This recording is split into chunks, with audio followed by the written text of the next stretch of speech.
86 বছর বয়স আল্লাহ তাআলা ওনাকে সন্তান দিলেন, দিয়ে বলেন যাও হাজারকে আর ইসমাইলকে মক্কার ধুধুমরু প্রান্তরে রেখে আস।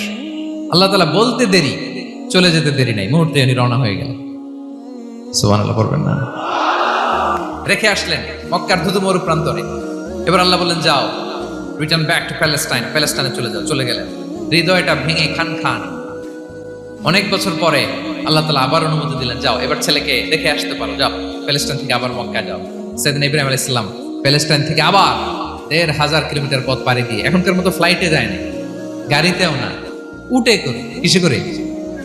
উনি যে কতবার মক্কা থেকে ফিলিস্তিন এসেছেন আর গিয়েছেন কোনো ইয়ত্তা নাই, হিসাব নাই।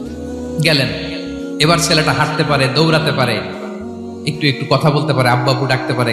কেমন মায়া লাগে বলেন তো?